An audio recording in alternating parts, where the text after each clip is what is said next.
जय श्री कृष्णा दोस्तों। एक पति पत्नी थे। वो बहुत ही गरीब थे। लकड़ियां बेचकर अपने घर का गुजारा करते थे। वैसाख का महीना आया। पत्नी रोज नहाती सुबह जल्दी उठकर और पीपल सींचने जाती, बड़ सींचती और वैसाख की कहानी कहती, पूजा पाठ करती।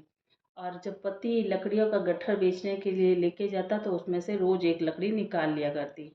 ऐसे करते करते एक महीना निकल गया। एक महीना निकला तो और उस औरत के लकड़ी का गट्ठर तैयार हो गया। लकड़ी का गट्ठर तैयार हो गया। अब उसको 5 ब्राह्मणों को भोजन करवाना था। तो वो बाजार में उन लकड़ियों को बेचने गई। भगवान का नाम लेकर लकड़ियाँ बेचने गई तो वो चंदन की लकड़ियाँ हो गई। चंदन की लकड़ियाँ हो गई। वो राजा के राजमहल के नीचे से निकली तो राजा को उसकी चंदन की खुशबू आई। चंदन की खुशबू आई तो उन्होंने सैनिकों को भिजवाया कि जाके देखो चंदन की खुशबू कहाँ से आ रही है। तो चंदन की खुशबू कहाँ से आ रही है तो सैनिकों ने देखा कि एक औरत लकड़ियों का गट्ठर लेके जा रही है जो कि चंदन की है।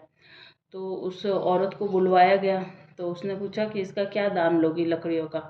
तो उसने कहा मेरे को तो 5 ब्राह्मण जिमाने हैं, तो उतना धन मुझे चाहिए। तो राजा ने 5 ब्राह्मण जिमावे जितना धन उस औरत के घर भिजवा दिया।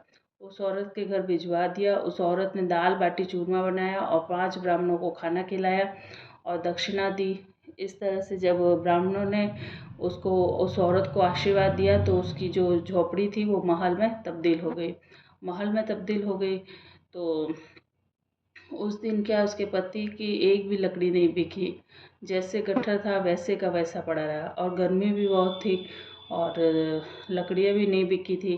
तो थका हारा शाम को जब आया तो पड़ोसन ने कहा कि तेरी पत्नी पता नहीं क्या करती है, ब्राह्मणों को भोजन करवाती है, ये करती है, पूजा पाठ करती है, सुबह जल्दी उठती है, पीपल वगैरह सींचने जाती है, पता नहीं क्या करती है, तेरी पत्नी जाने और तू जाने। तो फिर उस पति को गुस्सा आ गया।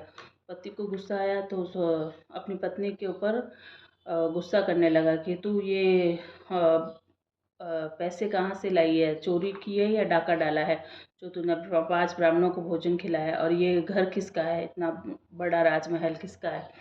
तो उस औरत ने कहा कि मैंने ना तो चोरी की है और ना ही डाका डाला है, और ये जो महल है ये ब्राह्मणों के आशीर्वाद से हुआ है।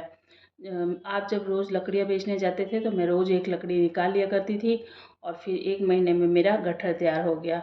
और यह सिर्फ कृपा विष्णु भगवान की हुई है वैसाख के महीने में सुबह जल्दी उठकर नहाने से और पीपल वगैरह सींचने से, भगवान का नाम लेने से। तो जब मैं लकड़ियाँ लेके जा रही थी तो राजा ने बुलवाया कि ये चंदन की लकड़ियाँ कितने में दोगी। तो मैंने कहा 5 ब्राह्मणों के भोजन जितना धन मुझे चाहिए। तो फिर राजा ने वो राशन भिजवाया। तो मैंने 5 ब्राह्मणों को भोजन खिलाया और दक्षिणा दी। उसी के फल से ये झोपड़ी तब्दील हो गई है हवेली में और ये सब ठाट बाट हुए हैं। तो फिर वो जो पति था वो पति ने अपनी पत्नी से माफ़ी मांगी और दोनों खुशी खुशी एक दूसरे के साथ रहने लगे और अपना जो सुख भोग थे संसार के वो भोगने लगे और खुशी से जीवन यापन करने लगे।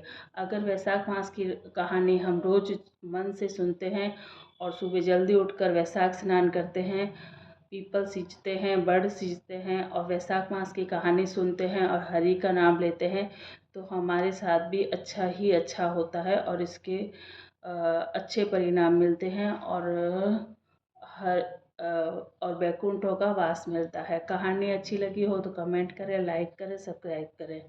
जय श्री कृष्ण।